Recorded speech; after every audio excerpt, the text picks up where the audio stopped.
you how simple it is to make my master galette dough. I like to think of this as a more user-friendly pie dough. Now I know what you're thinking. A lot of people, even really experienced bakers, get totally freaked out about pie dough.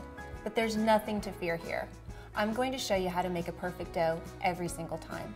And the best part is you can make the dough and even the filled galette ahead of time and keep it in the freezer until you're ready to bake. Let's go in the kitchen and get started. Now, the secret to a tender, flaky crust is cold ingredients. So I've had everything waiting in the cooler for me. My dry ingredients were measured into one bowl and they've been in the freezer, and my butter is cubed and it was also in the freezer. I had my egg yolk waiting in the fridge for me.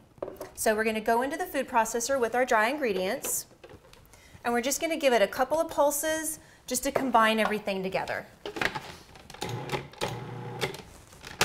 Now we wanna add our butter all at once. And we want to cube it so that it's about the size of a marble, and we want it really, really firm and cold. So we put all that right in, and then we want to pulse it in 2-second pulses. You want to do this about 8 to 10 times.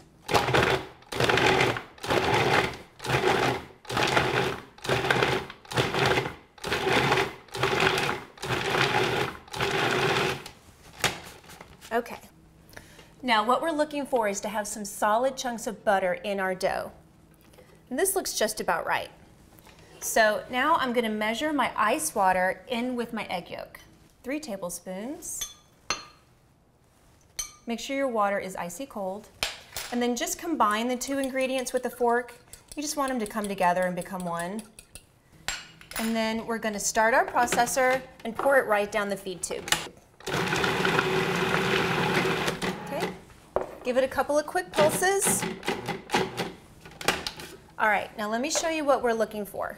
Now, it still looks really loose and granular. You don't want it to look like a dough at this point. Here's the test.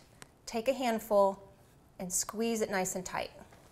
Okay? If it holds together in a fairly solid piece and you can break it without it completely crumbling, that's what you're looking for. Now, let me clean up a little bit. And we're gonna knead our dough just a little bit. If you have a big bowl like this, it's a lot easier than working directly on your counter because your dough's gonna wanna scatter around and make a big mess. So we're gonna go right into the bowl with the dough. And then you just wanna use the base of your palm, and you're gonna kind of smear the dough a little bit to get the butter to start to loosen up and come together. And you just wanna do that like maybe 5 or 6 times until you start to get it to come together as a mass.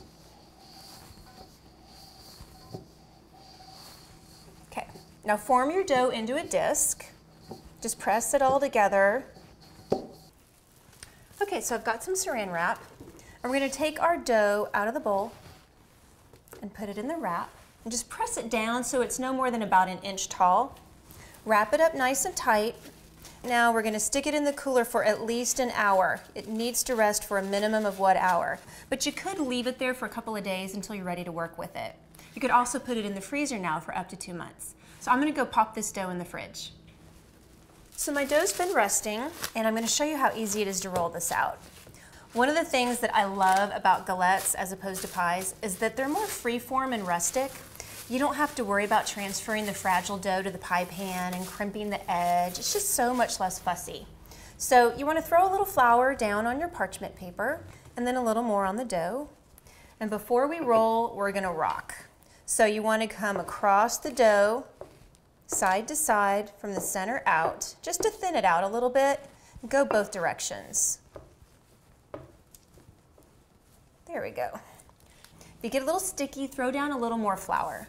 And then from the middle, roll out in both directions.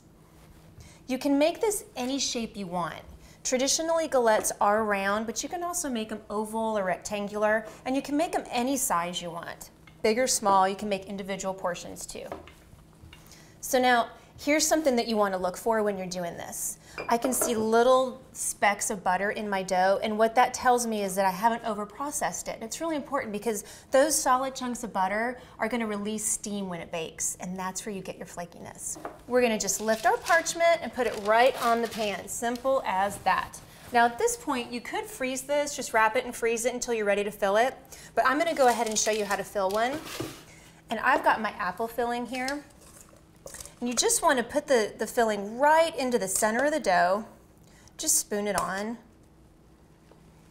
Leave about 2 inches around the edge, and then we're going to fold that over. Just use your hands. If it sticks a little bit, you can use the paper. Let the paper kind of help you get the dough up over the filling.